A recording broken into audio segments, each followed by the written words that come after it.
అందరికీ నమస్కారం. ఈరోజు కథని రచించినది శ్రీగారు. రాజ్ ఇంటికి చేరేసరికి ఇంట్లో పెద్ద రచ్చే లేపింది ఛాయ. శేఖర్ తనకి సర్ది చెప్పాలని చూసినా వినిపించుకోకుండా ఆయనతో వాదులాడుతుంటే శేఖర్ అసహనంగా బయటికి నడిచాడు. డోర్ దగ్గర రాజ్ని చూసేసరికి ఆగిపోయాడు. వచ్చావా? ఇక ఇక్కడికి రాకుండా పెళ్ళంతో అక్కడే కాపురం పెట్టేసేవేమో అనుకున్నా అంటూ ఛాయ ముందుకు రావటంతో రాజ్కి విషయం అర్థమై పెట్టేద్దామని అనుకున్నా మోమ్. ఇక్కడ నీ గోల ఎలాగో భరించలేకపోతున్నాం కదా, నీ పుట్టింట్లోనే ఉండిపోదామని నేనన్నాను. కానీ నీ కోడలు వింటే కదా, ఆడపిల్ల అత్తగారింట్లోనే ఉండాలి అంటూ నన్ను ఆపేసింది అంటాడు రాజ్. రాజ్ మాటలకి ఉడికిపోతూ, నీకు మీ నాన్నకి నేను బాగా లోకువైపోయానురా, చూస్తూ ఉండండి, నా వాల్యూ ఏంటో ముందు ముందు తెలుస్తుంది మీకు అంటూ విసురుగా లోపలికి వెళ్ళిపోయింది. రాజ్ వాళ్ళ నాన్న వైపు చూస్తూ, ఏమైంది డాడ్ అని అడగటంతో శేఖర్ నిట్టూరుస్తూ సోఫాలో కూలబడ్డాడు. రాజ్ కూడా ఆయన పక్కనే కూర్చున్నాడు. మామ్ ఎందుకు మీతో గొడవ పడుతుంది? దానికి గొడవ పడ్డానికి పెద్ద కారణాలు అవసరం లేదు. అసలు ఏమైంది డాడ్? ఏముంది, ఇవాళ ఏదో పార్టీకి వెళ్తే కోడలి చేతిలో కీలుబొమ్మ అని అక్కడ తన ఫ్రెండ్స్ అంతా తన గురించి కామెంట్ చేశారంట. అదే ఆ రోజు మీ అమ్మ కిట్టి పార్టీ అరేంజ్ చేస్తే కీర్తి జరగనివ్వలేదు కదా, దాని గురించి అందరూ హేళనగా మాట్లాడేసరికి దీనికి పౌరుషం పొంగుకొచ్చి ఇంటికొచ్చి నా మీద అరుస్తుంది. So sad. అది సరే కానీ ఈ టైంలో మీరు ఆఫీస్లో ఉండాలి కదా, ఇంటికి ఎందుకు వచ్చారు? మీ అమ్మ ఫోన్ చేసి ఇంటికి వస్తారా చేస్తారా అని కూర్చుంది. ఏం కొంప మునిగిందో అని నేను కంగారు పడుతూ వస్తే ఈ పెంట పంచాయతీ పెట్టింది. నాకు చాలా పనుంది, ఆఫీస్కి వెళ్తున్నా. డాడ్ ఒక్క నిమిషం, ఎల్లుండి రాకేష్కి పెళ్ళి. ఇంత సడన్గా ఏంటి? కావేరి కూడా ఒక మాట కూడా చెప్పలేదు అంటే డాడ్ ముహూర్తం ఇవాళే ఫిక్స్ అయింది. అత్త సాయంత్రం వచ్చి మీతో చెప్తానంది. అది సరేరా, 2 రోజుల్లో అంటే పనులు అవ్వాలి కదా. లేదు డాడ్, వాడు రిజిస్టర్ మ్యారేజ్ చేసుకుంటున్నాడు, ఆ తర్వాత రిసెప్షన్ ఏర్పాటు చేస్తారంట. ఓ సరే, పెళ్ళంటే ఏదో ఒక పని ఉంటుంది కదా రాజ్, ఈ 2 రోజులు నువ్వు అక్కడే ఉండాల్సింది. ఇప్పటికే మీ ఆవిడ మా ఆవిడని తిట్టిపోస్తుంది, ఇక అక్కడే ఉండిపోయానంటే ఇంటిని కురుక్షేత్రం చేసేస్తుంది. మళ్ళీ రేపు ఉదయమే వెళ్తానులే డాడ్. ఓకే, ఏదైనా అవసరం ఉంటే కాల్ చేయమని చెప్పు కావేరికి. Okay dad. శేఖర్ నవ్వుతూ బయటికి వెళ్ళిపోయాడు. రాజ్ గదిలోకి వచ్చి బెడ్ మీద వాలేసరికి కీర్తి దగ్గర నుంచి ఫోన్ వచ్చింది. తనలో తానే నవ్వుకుంటూ ఫోన్ లిఫ్ట్ చేశాడు. ఏం చేస్తున్నారు శ్రీవారు? ఏం చేద్దామన్నా నా శ్రీమతి నా పక్కన లేదు కదా, అందుకే ఒక్కడనే కూర్చొని నీ గురించే ఆలోచిస్తున్నా. టాస్క్ గెలిచిన ఆనందంలో మందేసి పడుకున్నావేమో అనుకున్నా అంటుంది కీర్తి. నేనేమైనా తాగుబోతులా కనిపిస్తున్నానా నీకు? ఊరికే అన్నానులే బావా. ఇంతకీ భోజనం చేసావా? అల్లుడికి భోజనం పెట్టకుండా పంపిస్తావా అని మా అమ్మ ఒకటే గొడవ చేసింది. ఇక్కడ మా అమ్మ కూడా గొడవ చేసిందిలే. ఎందుకు? అదే విషయం మా డాడీని అడిగితే ఈ ఆడవాళ్ళకి గొడవ పట్టడానికి కారణాలు అవసరం లేదు అన్నాడు. సెట్ అయ్యిరా, ముందేం జరిగిందో చెప్పు అంటుంది కీర్తి. ఏం చెప్పను, మామ్ ఏదో పార్టీకి వెళ్తే అక్కడ ఎవరో హేళనగా మాట్లాడారంట. ఆ మంట తీసుకొచ్చి ఇంట్లో పెంట పెట్టింది, అంతే. నోరు మంచిదైతే ఊరు మంచిదవుతుంది అంటారు. దానికి మనమేం చేయలేం. కానీ అమ్మ సాయంత్రం ఇంటికి వస్తుంది, అత్తయ్య మామయ్య ఇంట్లో ఉండేలా చూడు. డాడీకి విషయం తెలుసు, వచ్చేస్తారు. మామ్కి చెప్పానంటే పని లేకపోయినా బయటకు వెళ్ళిపోతుంది, అందుకే చెప్పను. ఊరికే మా అత్తయ్యని ఆడిపోసుకోకు, ఆవిడ తీరంతే, దాన్ని మనం మార్చలేం. అలాంటప్పుడు అడ్జస్ట్ అయిపోవాలి. ఏదో ఒకటి చేసి అత్తయ్యని కూడా తీసుకురా బావా. సరేలే, ట్రై చేస్తాను. గుడ్. గొడవలు ఎప్పుడూ ఉండేవే, భోజనం చేయటం మర్చిపోకు. అలాగే బంగారం, తింటాను. ఇక ఉంటాను. కీర్తి బాయ్ చెప్తూ ఫోన్ కట్ చేసి తనలో తానే నవ్వుకుంటుంది. అటుగా వెళ్తున్న రాకేష్ కీర్తిని గమనించి అక్కడే ఆగి చూస్తూ నిలబడ్డాడు. రాజ్తో ఉన్నప్పుడు, అతనితో మాట్లాడినప్పుడు కీర్తి మొహం ఎప్పుడూ సంతోషంతో నిండిపోతుంది. అది గమనిస్తూనే ఉన్నాడు రాకేష్. కీర్తి పక్కకి తిరిగి రాకేష్ని చూసి అన్నయ్య అంటూ దగ్గరికి వచ్చి నిలబడింది. నువ్వు పెళ్లి కొప్పుకున్నందుకు సంతోషంగానే ఉన్నా, ఇలా సింపుల్గా రిజిస్టర్ మ్యారేజ్ చేసుకోవటం ఏం నచ్చలేదన్నయ్య. నా పెళ్ళి కూడా నాకు తెలియకుండానే జరిగిపోయింది. కనీసం నీ పెళ్ళిలో అయినా ఆ ముచ్చట తీర్చుకోవాలి అనుకుంటే నువ్వేమో రిజిస్టర్ మ్యారేజ్ చేసుకుంటున్నావు. మాయ ప్రెగ్నెన్సీ విషయం కీర్తికి తెలిస్తే తనని కాపురం చేసుకోనివ్వకుండా నేనింత దూరం వచ్చానని తెలిస్తే నా గురించి తప్పుగా అనుకునే అవకాశం ఉంది. కీర్తికి ఈ విషయం తెలియకూడదు అని మనసులో అనుకుంటూ ఉంటాడు రాకీ. అన్నయ్య, ఏమైంది? ఏం ఆలోచిస్తున్నావు? ఆహా, ఏం లేదురా. ఈ పెళ్ళిళ్ళు హడావిడి నాకు నచ్చదు. అందుకే సింపుల్గా రిజిస్టర్ మ్యారేజ్ చేసుకుంటున్నాను. మాయ కూడా చాలా రోజులుగా నా కోసం వెయిట్ చేస్తుంది కదా. అది నిజమేలే. పెళ్ళి ఎలా జరిగితే ఏంటి, మీ ఇద్దరు సంతోషంగా ఉండటం ముఖ్యం అంటుంది కీర్తి. రాకేష్ నవ్వుతూ తన తల నిమిరి బయటికి వెళ్ళిపోయాడు. ఆ రోజు సాయంత్రం కావేరికి కుదరకపోవడంతో మరుసటి రోజు రాజ్ ఇంటికి వచ్చి ఛాయని, శేఖర్ని పెళ్లికి ఆహ్వానించింది కావేరి. అన్నయ్య, వదిన, రేపు ఉదయమే రిజిస్టర్ ఆఫీస్లో పెళ్ళి. సాయంత్రమే రిసెప్షన్ ఏర్పాటు చేశాం. మీరిద్దరూ ఉదయమే రావాలి అంటుంది. నాకు కుదరకపోవచ్చు, వేరే పనుంది అని ఛాయ అనేసరికి కావేరి బాధగా చూస్తూ నిలబడింది. ఆవిడ ఏమన్నా పట్టించుకోకుండా వచ్చేయమని కీర్తి ముందే చెప్పేసరికి కావేరి ఇంకేం మాట్లాడకుండా వెళ్ళిపోయింది. శేఖర్ కోపంగా ఛాయ వైపు చూశాడు. అంత పనులేమున్నాయి నీకు? ఒక్కరోజు పెళ్ళికొస్తే ఏమైపోతుంది ఛాయ? ఏంటి ఈ మధ్య మీకు చెల్లెల మీద అంత ప్రేమ పొంగుకొచ్చేస్తుంది? ఇన్నేళ్ళు ఏమైపోయిందో ఈ ప్రేమంతా? నీ వల్లే కావేరిని దూరం పెట్టాల్సి వచ్చింది. ఏదో ఒకరోజు అర్థం చేసుకుంటావులే అని నువ్వు తనని ఎంత అవమానించినా మౌనంగా ఉన్నాను. కానీ నీ తీరు మారలేదు సరికదా. తన వల్ల మనిద్దరి మధ్య గొడవలు రాకూడదని కావేరి దూరంగా ఉండిపోయింది. అంటే ఏంటి, ఇప్పుడు నేను మీ అన్న చెల్లెల్ని దూరం చేశానని నిందలేస్తున్నారా? అంతేలేండి, మీరు ఒకటే, నేనే పరాయిదాన్ని అంటూ ఏడుపు మొదలుపెట్టింది ఛాయ. ఏయ్, ఇప్పుడెందుకు ఏడుస్తున్నావు? వస్తేరా, లేకపోతే లేదు. నువ్వు రాకపోతే అక్కడ పెళ్ళేమీ ఆగిపోదులే. అంటే మీ పక్కన నేనుండాల్సిన అవసరమే లేదన్నమాట. ఇంకెందుకు నేను ఇక్కడ ఉండటం? మా పుట్టింటికి పోతాను అంటూ గదిలోకి వెళ్ళిపోయి లగేజ్ సర్దుకుంటుంటే రాజశేఖర్ అసహనంగా బయటికి వెళ్ళిపోయాడు. రాజ్ ఇద్దరి వైపు అయోమయంగా చూస్తూ నిలబడిపోయాడు. ఇంతలో కీర్తి దగ్గర నుంచి ఫోన్ రావటంతో లిఫ్ట్ చేసి చెవి దగ్గర పెట్టుకున్నాడు. హలో, గొంతేంటి బావా అలా ఉంది? చిన్నప్పుడు అమ్మ నాన్న గొడవ పడితే భయం వేసేది, కానీ ఇప్పుడు చిరాకు వస్తుంది. అర్థమైంది. మా అమ్మ వచ్చిందా? రావడం వెళ్ళడం, ఇక్కడ మా అమ్మ గొడవ చేయడం కూడా జరిగిపోయింది. పుట్టింటికి పోతానని లగేజ్ సర్దుకుంటుంది. ఈ వయసులో మొగుడిని వదిలేసి ఏం సాధిద్దామని? ఏమో, నాకైతే చిరాకు వస్తుంది. పోతే పోని, కనీసం డాడీ అయినా ప్రశాంతంగా ఉంటారు. అలా అనకూడదు బావా. భార్యాభర్తలన్నాక గొడవలు సహజం. అత్తయ్యతో నేను మాట్లాడతానులే అంటుంది కీర్తి. నువ్వంటేనే మండిపడుతుంది, ఇక నీ మాట వింటుందా? వింటుంది బావా.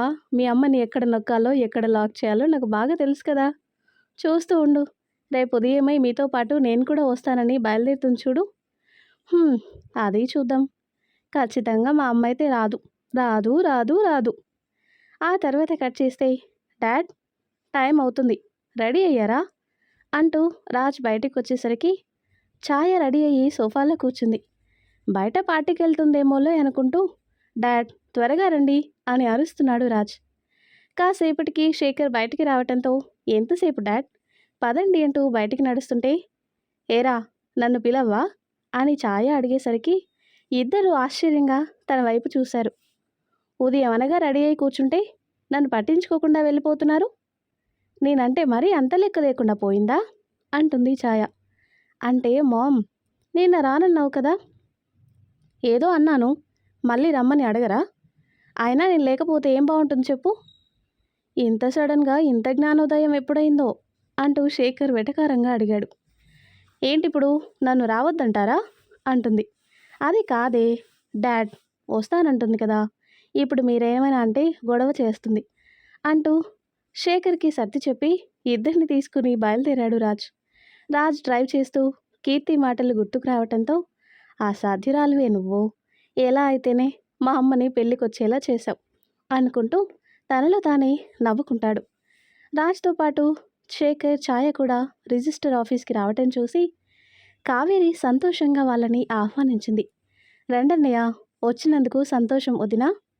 నేను రాకూడదనే అనుకున్నాను, కానీ మీ అన్నయ్య బ్రతిమలాడితేను కాదనలేకొచ్చాను అంటూ తిప్పుకుంటూ లోపలికి నడిచేసరికి శేఖర్ అయోమయంగా తన వైపు చూశాడు. కీర్తి తనలో తానే నవ్వుకుంటుంది. రాకేష్ రిజిస్టర్ ఆఫీస్లో పెళ్ళికి తన ఫ్రెండ్ హెల్ప్ తీసుకుని ముందుగానే రిజిస్టర్ చేయించాడు. మాయ తన పేరెంట్స్ రావటంతో ఇద్దరిని లోపలికి తీసుకెళ్లారు. ముందుగా సంతకాలు చేసి దండలు మార్చుకున్నారు ఇద్దరు. కీర్తి తాలిబొట్టు తీసివ్వటంతో మాయ మెడలో కట్టాడు రాఖీ. అక్కడే అందరూ అక్షింతలతో ఆశీర్వదించారు. మిగిలిన ఫార్మాలిటీస్ పూర్తి చేస్తున్నారు. ఇంతలో రాజ్ కావేరి దగ్గరికి వచ్చాడు. అత్త, నేను కీర్తి ముందుగా వెళ్తాం. అంటే కొత్త జంటకి దిష్టి తీయాలి కదా, ఆ ఏర్పాట్లు చూస్తామంటాడు. నిజమేరా, సరే వెళ్ళండి, ఇక్కడ అయిపోగానే మేం బయలుదేరుతాం. ఓకే అత్త అంటూ కీర్తిని తీసుకుని బయటికి వచ్చాడు. రాజ్ తనని బయటికి లాక్కొస్తుంటే ఏంటి బావా తొందర అంటూ ఆపేసింది కీర్తి. ఒక విషయం చెప్పవే, మా అమ్మని ఎలా మేనేజ్ చేసావు? దట్ ఈస్ కీర్తి అంటుంది. నువ్వు గ్రేట్ అని ఒప్పుకుంటున్నా కానీ ఏం చేసావు చెప్పవే. ఎగ్జైట్మెంట్తో నా నరాలు పేలిపోయేలా ఉన్నాయి. చెప్పాలా? చెప్పు తల్లి. ఇలానే అందని ద్రాక్ష పండులా ఊరిస్తూ ఉన్నావంటే చివరికి నాకు ఆ నక్కగతే పడుతుంది. కీర్తి నవ్వుతూ ఏడవకు, చెప్తాలే అంటూ జరిగింది చెప్పటం మొదలుపెట్టింది. అందరికీ నేనంటే వెటకారం అయిపోయింది. నేను లేకపోతే వీళ్ళకి నా వాల్యూ తెలిసొస్తుంది అని తిట్టుకుంటూనే లగేజ్ సర్దుకుంటుంది ఛాయ. ఇంతలో కీర్తి దగ్గర నుంచి ఫోన్ వచ్చింది. ఫోన్లో తన నెంబర్ చూసి చేయాల్సిందంతా చేసి ఫోన్ చేస్తుంది చూడు. ఇది వచ్చిన తర్వాత ఇంట్లో వాళ్ళు నా మాట వింట మానేశారు. చెప్తా దీని పని అనుకుంటూ ఉక్రోషంగా ఫోన్ లిఫ్ట్ చేసింది ఛాయ. పుట్టింట్లో ఉండి ఇక్కడ చక్రం బాగానే తిప్పుతున్నావే వగలాడి. ఏం మందు పెట్టావే, అందరూ నీ మాయలో పడిపోయారు? మారుమూల పల్లెలో మంత్రాల వీధిలో తంత్రాల తాంత్రికుడితో చేతబడి చేయించానత్తా.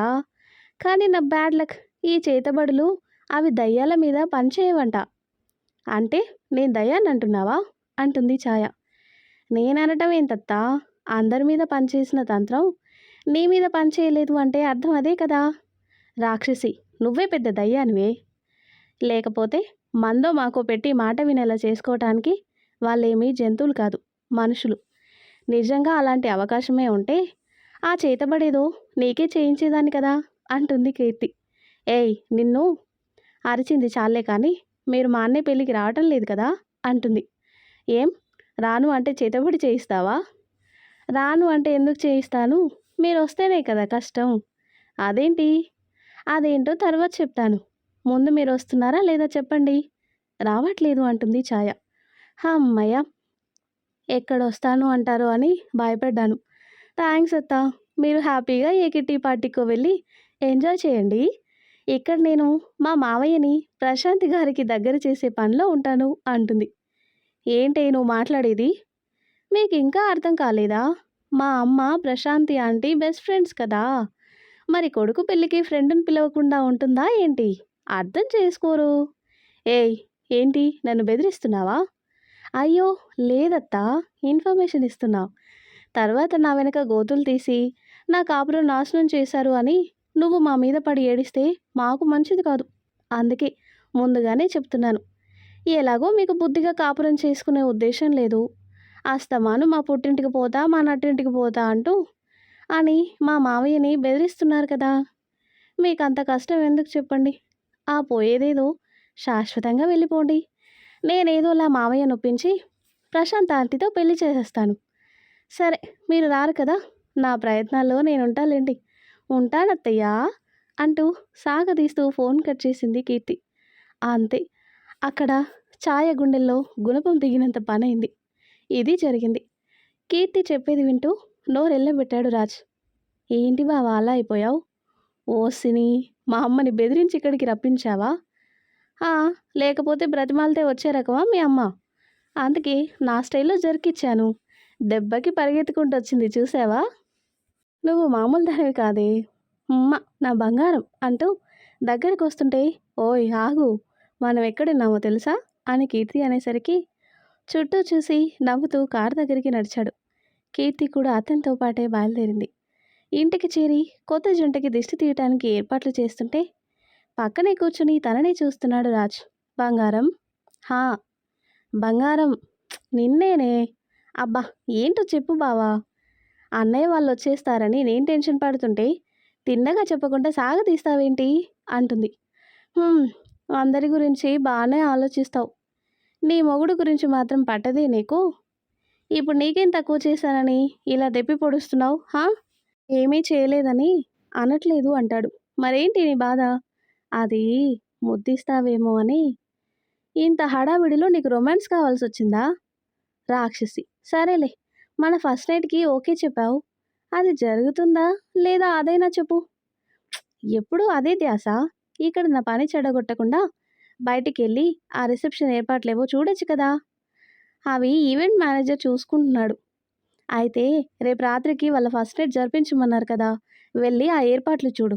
అసలే సీజన్ కదా! ఫ్లవర్స్ దొరుకుతాయో లేదో అంటుంది కీర్తి. ఛీ నా బ్రతుకు! అందరికీ ఫస్ట్ నైట్ జరుగుతుంది నాకు తప్ప అంటూ విసుగ్గా అక్కడి నుంచి వెళ్ళిపోయాడు. కీర్తి తనలో తానే నవ్వుకుంటుంది. ఇంతలో కొత్త జంటను తీసుకొని ఇంటికి చేరారు అందరూ. కీర్తి వాళ్ళకి హారతిచ్చి లోపలికి తీసుకొచ్చింది. ఛాయ లోపలికి వస్తూ అక్కడ ప్రశాంతి ఎక్కడా కనిపించకపోయేసరికి ఇది నాకు అబద్ధం చెప్పిందా ఏంటి అనుకుంటూ ముందుకొచ్చేసరికి కీర్తి ఎదురుపడింది. ఏంటత్తా, ప్రశాంత్ ఆంటీ కోసం వెతుకుతున్నారా? ఆంటీ ఇంకా రాలేదు.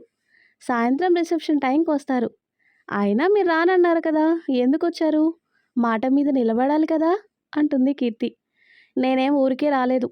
నేను పక్కన లేకపోతే బాగోదని ఆయన బ్రతిమాలేసరికి రాక తప్పలేదు అంటూ మూతి తిప్పుతూ వెళ్ళిపోయింది ఛాయ. కీర్తి నవ్వుకుంటుంది. రాజ్ ఫోన్ మాట్లాడుతూ మాయ నీరసంగా కనిపించేసరికి కీర్తి దగ్గరికొచ్చాడు. బంగారం, ఒక గ్లాస్ జ్యూస్ తీసి. ఆకలిస్తుందా బావా? నాకు కాదే, మాయకి. తను నీరసంగా ఉంది. ఈ టైంలో వీక్ అయిపోతే కష్టం కదా. ఈ టైంలో ఏంటి అంటుంది కీర్తి.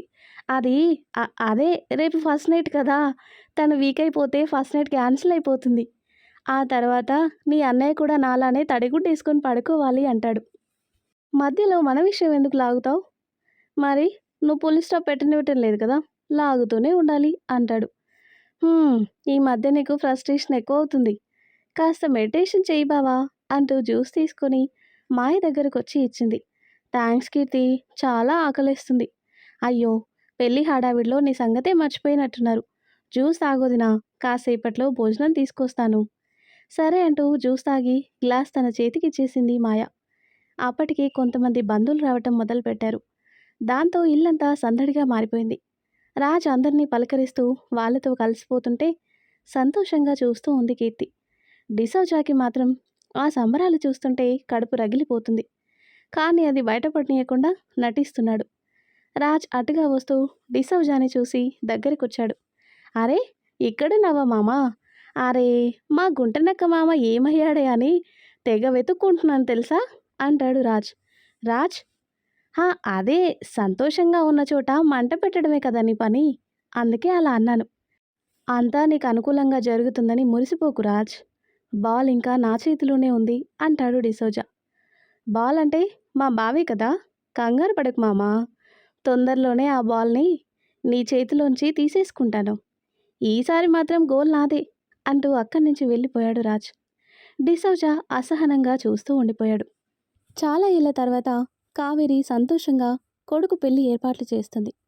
ఇక చూడలేను అనుకున్న కూతురు తన వద్దకు చేరింది. ఆ సమయంలో రణ్వీర్ ఉంటే బాగుండు అని తన మనసు బాధపడినా అది బయటికి కనిపించనీయకుండా సంతోషంగా తిరుగుతుంది కావేరి. బంధువులంతా కొత్త జంటని ఆశీర్వదించి వెళ్తున్నారు. ఛాయకి అక్కడుండటం ఇష్టం లేకపోయినా ప్రశాంతి రావటంతో ఉండక తప్పలేదు.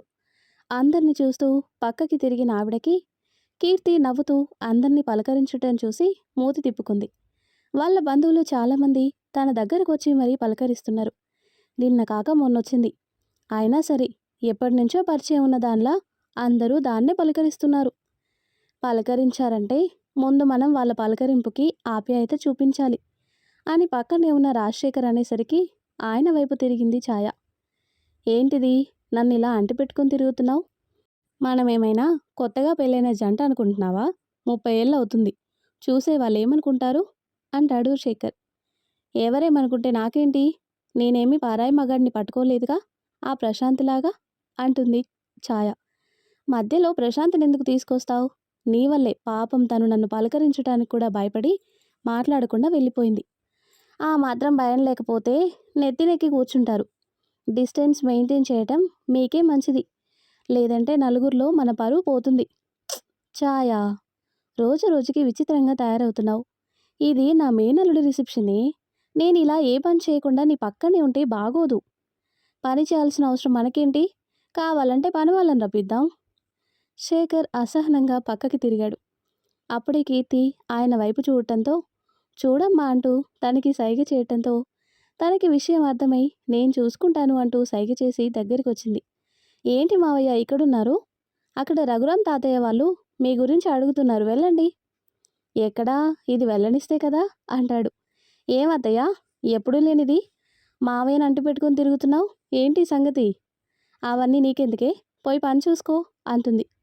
నీకిలా కాదు, ఉండు అనుకుంటూ చుట్టూ చూసి పక్కనే ఉన్న ముత్తైదువుల్ని పిలిచింది. ఏంటి కీర్తి? ఆంటీ, మా అత్తకి ఇక్కడ బోర్ కొడుతుందంట, కాస్త మీలో చేర్చుకోండి. దానిదే ఉంది, రమ్మను. నేను వెళ్ళను అంటుంది ఛాయ. వెళ్ళకపోతే లాక్కెళ్తారు, మర్యాదగా వెళ్ళండి అంటూ నెమ్మదిగా చెప్పింది కీర్తి. వాళ్ళంతా అలానే చూస్తుంటే చిన్నగా స్మైల్ ఇచ్చి, అంటే మా అత్తకి కొంచెం మొహమాటం ఎక్కువ, మీరే కలుపుకోవాలి అని కీర్తి అనేసరికి అలాగే అంటూ రండి ఛాయ గారు అంటూ ఛాయని అక్కడి నుంచి లాక్కొని వెళ్ళిపోయారు. అయ్యో, శేఖర్ అంటూ పిలుస్తూనే వాళ్ళ పట్టు విడవకుండా లాక్కెళ్ళేసరికి ఏమీ చేయలేక వాళ్ళతో పాటే వెళ్ళిపోయింది. కీర్తి నవ్వుతూ శేఖర్ వైపు చూసింది. థ్యాంక్స్ అమ్మా, వచ్చినప్పటి నుంచి నా చేయి పట్టుకొని వదల్లేదు. దానికి కారణం ఉందిలే మావయ్య.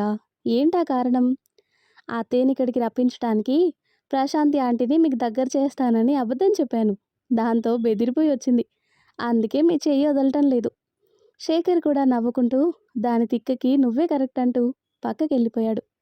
రాజ్ అందరినీ పలకరిస్తూ ముందుకొచ్చేసరికి ఛాయ ఆడవాళ్ళందరి మధ్యలో కూర్చొని కనిపించేసరికి తనేనా కాదా అనుకుంటూ కళ్ళు నులుముకొని మరీ చూశాడు. మామ్, ఇది కళ నిజమా? ఎప్పుడూ ఎవరితోనో కలవదు, అలాంటిది ఇప్పుడిలా?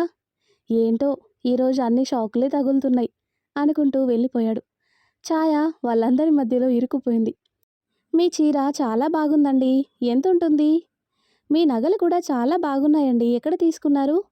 జేసీ జ్యువెలర్సేనా అని ఒక ఆవిడ అడిగితే, అక్కడే ఉండదు, కళ్యాణ్ జ్యువెలర్స్ అయి ఉంటుంది కదండి అని ఇంకొక ఆవిడ ఉంటుంది. అవును, కళ్యాణ్ జ్యువెలర్సే.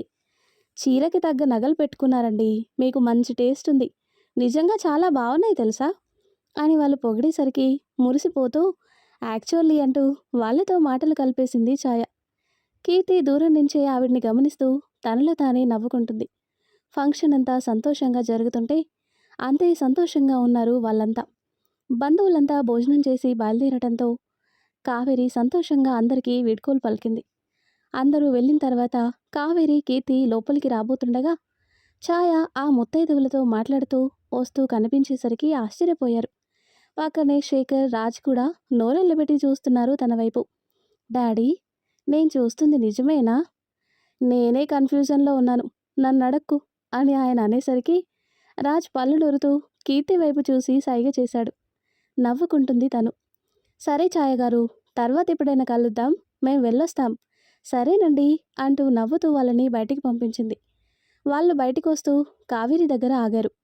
కావేరి, మీ వదిన ఎప్పుడూ నీ దగ్గరికి రాకపోతే పెద్ద గయ్యాలేమో అనుకున్నామే, కానీ చాలా మంచిదని ఆవిడతో మాట్లాడితే కానీ అర్థం కాలేదు. నిజమేనండి, రానంత మాత్రాన మా అమ్మంటే గిట్టదని కాదు కదా, ఆవిడ రీజన్స్ ఏవో ఆవిడకుంటాయి. పైకి పొగరబోతులా కనిపిస్తుంది కానీ నిజానికి మా అత్త చాలా స్వీట్ అంటుంది కీర్తి. ఇది నన్ను పొగుడుతుందా తిడుతుందా అని మనసులోనే అనుకుంటూ వాళ్ళ వైపు చూసి చిన్నగా స్మైల్ ఇచ్చింది. వెళ్ళొస్తామంటూ అందరూ అక్కడి నుంచి వెళ్ళిపోయారు. కావేరి సంతోషంగా ఛాయ దగ్గరికి వచ్చింది. చాలా సంతోషం వదినా, నువ్వు రావనేసరికి బాధేసింది, కానీ రావడమే కాకుండా ఇక్కడ అందరితో కలిసిపోయావు. నిజంగా నిన్ను చూస్తుంటే సంతోషంగా ఉంది అంటుంది. నేనేం చేశానని వీళ్ళంతా ఇంత రియాక్ట్ అవుతున్నారు అనుకుంటూ శేఖర్ వైపు చూసింది. ఆయన కూడా సంతోషంగా కనిపించేసరికి ఆశ్చర్యంగా చూస్తూ నిలబడిపోయింది ఛాయ.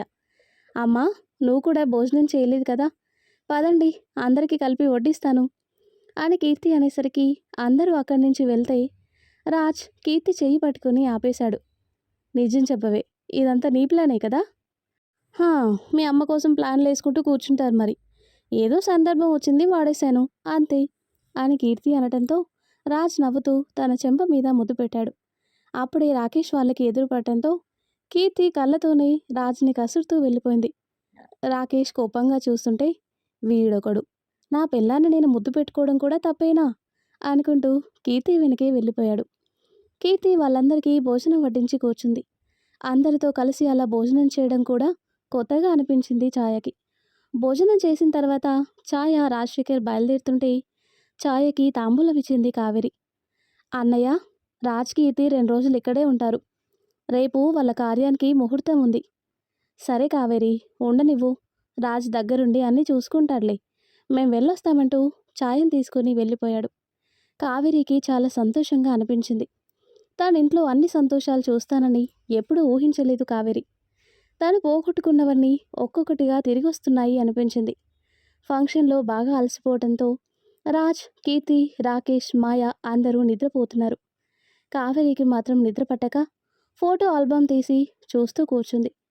రణ్వీర్ తను పిల్లలతో కలిసి తీయించుకున్న ఫోటోలు చూస్తూ ఆ సంబరాల్లో అతను లేడే అన్న బాధతో ఆ ఆల్బమ్ని గుండెలకి హత్తుకుంది.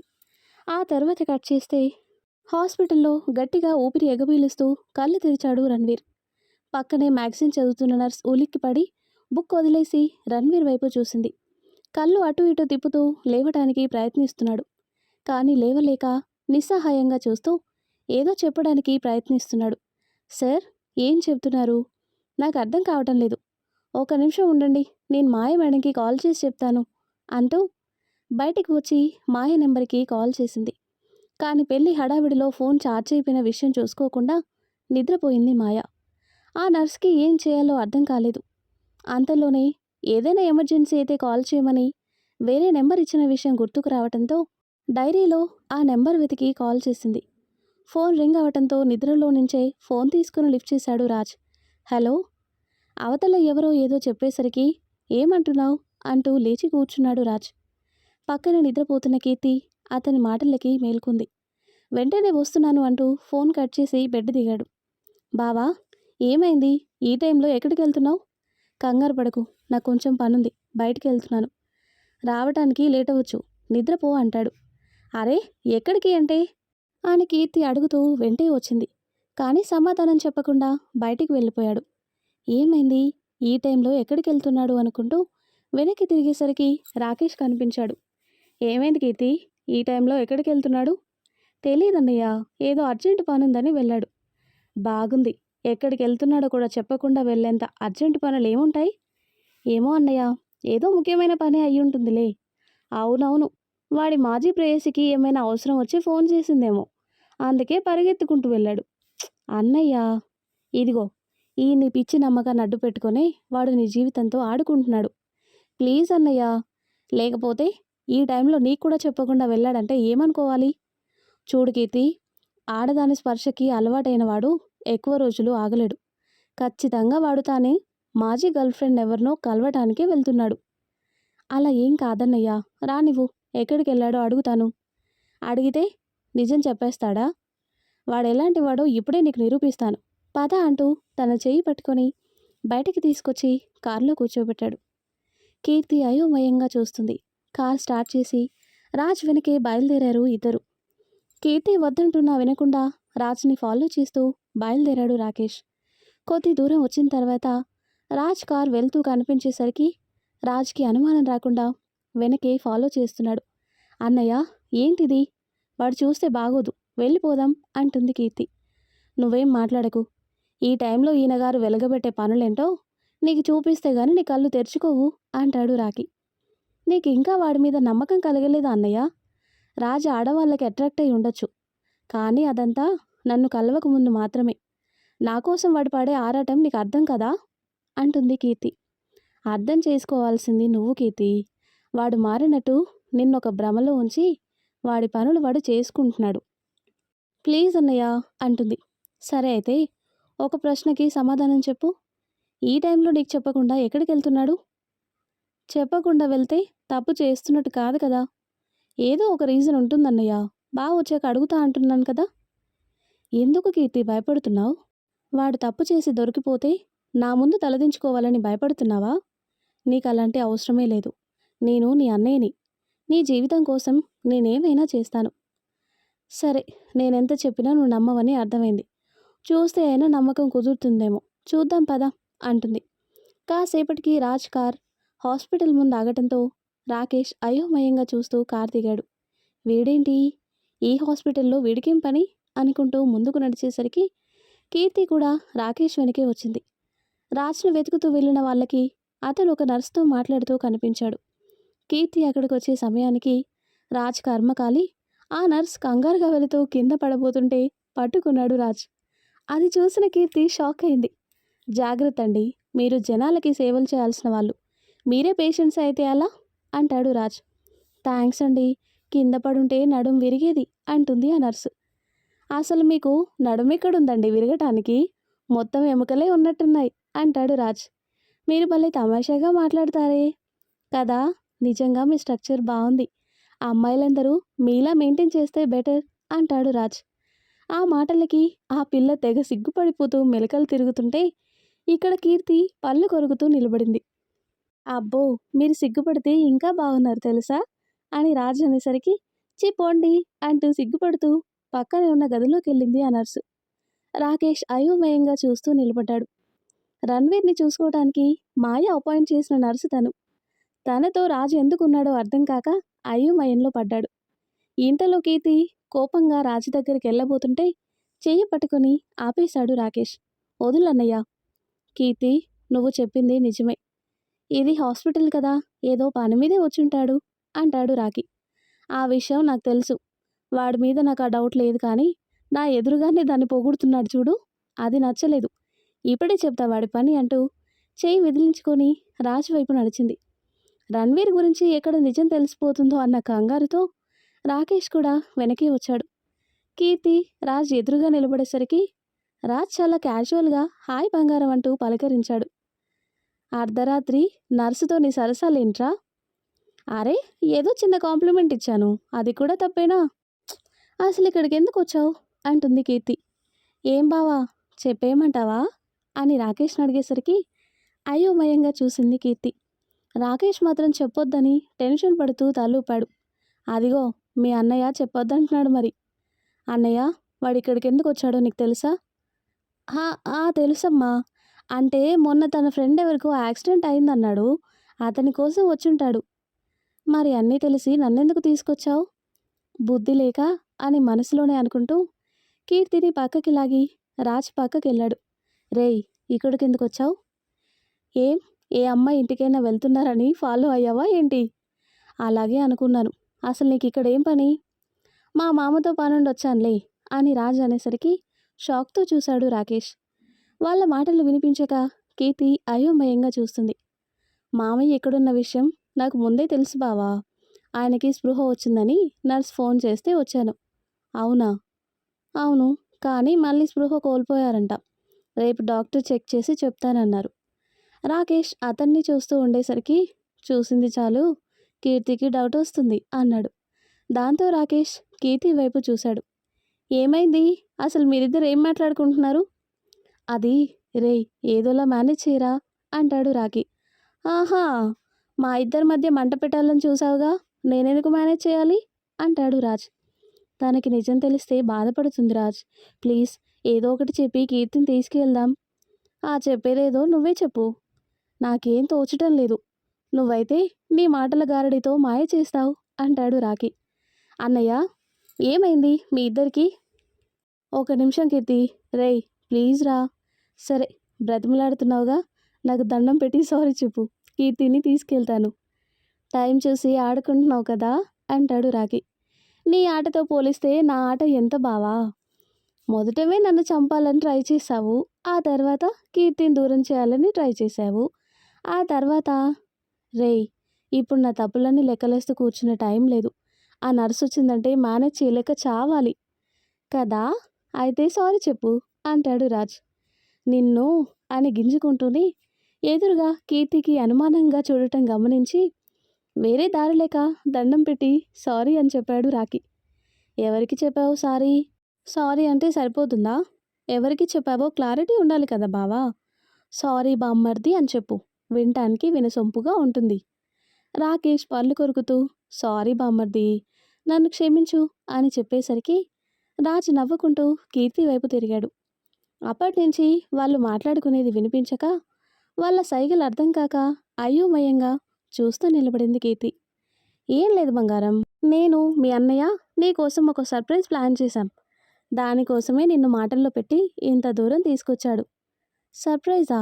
ఏంటది? అవును, ఏంటది అంటూ రాకేష్ వైపు తిరిగాడు రాజ్. నన్ను అడుగుతావేంట్రా అనుకుంటూ, అది సర్ప్రైజ్ కదమ్మా, చెప్పకూడదు, ఇంటికెళ్ళాక నీకే తెలుస్తుంది అంటూ కవర్ చేశాడు. హా, నీ అన్నయ్య నీకోసం ఏదో ఏర్పాటు చేసే ఉంటాడు బంగారం. పద, ఇంటికి వెళ్ళి ఆ సర్ప్రైజ్ ఏంటో చూసేద్దాం అంటూ తన భుజం చుట్టూ చెయ్యేసి బయటికి తీసుకుపోయాడు. రాకేష్ రిలాక్స్గా ఊపిరి తీసుకుంటూ వెనకే వచ్చాడు. కీర్తిని కారులో కూర్చోబెట్టి రాకేష్ దగ్గరికి వచ్చాడు. కవర్ చేయమన్నావు, చేశాను. ఇక ఆ సర్ప్రైజ్ సంగతి నువ్వే చూసుకోవాలి బావా అంటాడు రాజ్. ఇప్పటికిప్పుడు సర్ప్రైజ్ అంటే ఏం చేయాలరా?